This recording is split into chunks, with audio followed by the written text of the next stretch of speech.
സ്നേഹം എന്നാൽ ഒരാളെ പരിപാലിക്കുകയും റെസ്പെക്ട് ചെയ്യുകയും അവരുടെ വളർച്ചയിൽ സന്തോഷിക്കുകയും ചെയ്യുന്ന ഒരവസ്ഥയാണ്. എന്നാൽ പൊസസീവ്നെസ് ഉള്ളവർ പലപ്പോഴും പറയുന്നത് സ്നേഹക്കൂടുതൽ കൊണ്ടാണ് താൻ പൊസസീവ് ആകുന്നത് എന്നാണ്. എന്നാൽ യഥാർത്ഥത്തിൽ സ്നേഹക്കൂടുതലാണോ? അല്ല, ഒരുതരം ഇൻസെക്യൂരിറ്റി കൊണ്ടാണ് ഇവർ പൊസസീവായി മാറുന്നത്.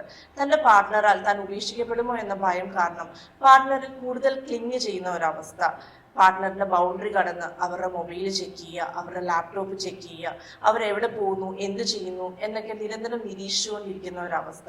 പൊസസീവ്നെസ് സ്നേഹത്തെക്കാൾ കൂടുതൽ ഒരുതരം ആസക്തിയാണ്, ഒരുതരം അഡിക്ഷൻ ആണ് അത്. സ്വന്തം ഗോൾസും ഹോബീസും എല്ലാം മാറ്റിവെച്ച് പാർട്ട്ണറെ ഇങ്ങനെ ശ്വാസം മുട്ടിച്ചു കൊല്ലുന്ന ഒരവസ്ഥ. പൊസസീവ്നെസ് ഒരുതരം ടോക്സിസിറ്റി ആണെങ്കിലും ടോക്സിക് റിലേഷൻഷിപ്പ് എന്ന് പറയുന്നത് അതിലൊക്കെ ഉപരിയാണ്. പാർട്ട്നേഴ്സിന്റെ ചെറുതോ വലുതോ ആയ എല്ലാ കാര്യങ്ങളിലും കുറ്റപ്പെടുത്തി അവരെ അടിച്ചമർത്തി അവരിൽ സ്വയം ഒരു സെൽഫ് ഡൗട്ട് സൃഷ്ടിക്കുന്ന ഒരവസ്ഥ.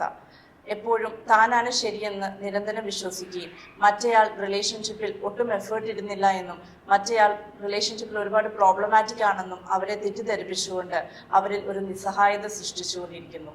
ടോക്സിക് റിലേഷൻഷിപ്പ് എന്ന് പറഞ്ഞാൽ ഒരുതരം അബ്യൂസും മാനിപ്പുലേഷനും എല്ലാം ഇതിൽ കാണാൻ സാധിക്കും. ടോക്സിക് റിലേഷൻഷിപ്പിലൂടെ കടന്നു പോകുന്നവർക്ക് പലപ്പോഴും ഒരുതരം ദേഷ്യവും വിദ്വേഷവും ഒരു ഇറിറ്റേഷനും ഒക്കെ ആയിരിക്കും കൂടുതൽ എക്സ്പീരിയൻസ് ചെയ്തുകൊണ്ടിരിക്കുന്നത്.